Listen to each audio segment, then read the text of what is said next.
You can find many things along the waterways in Oregon. Birds, boats, and buildings.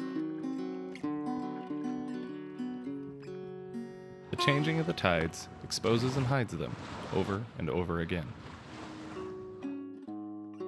Sometimes, however, a building's sole purpose is to always be seen.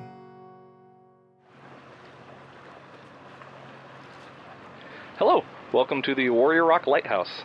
Standing at just 28 feet, Warrior Rock is the smallest lighthouse in the state. It's also the only one left standing on the Columbia River.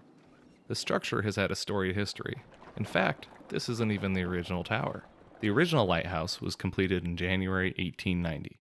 The early automatic striker frequently had issues, and there were multiple times that the lightkeeper would have to ring the bell by hand for hours. The first tower was replaced with a newer, electrified version in 1931. The basalt reef hidden underwater in front of the lighthouse means that over the years, collisions and crashes were common.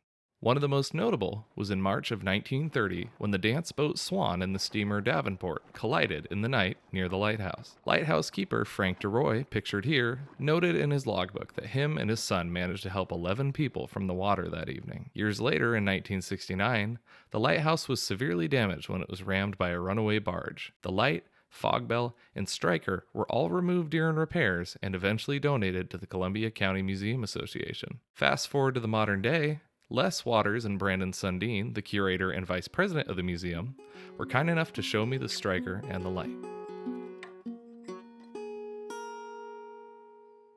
Also kind enough to speak with me were Gene and Christy, who currently take care of the land that the lightkeeper's home used to occupy. After a fire apparently caused on accident by kids playing around, not much remains of the buildings that were once here, but some unique things are still present.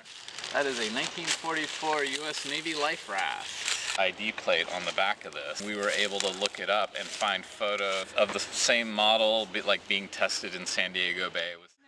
I hadn't realized this till earlier this week, but there's like bullet holes inside, and they're not. Christy showed us where the barn had once been located and mentioned how beavers will sometimes come up from the water through this area. So there's the barn. There's the barn. See, we've never interesting. seen a picture of the barn.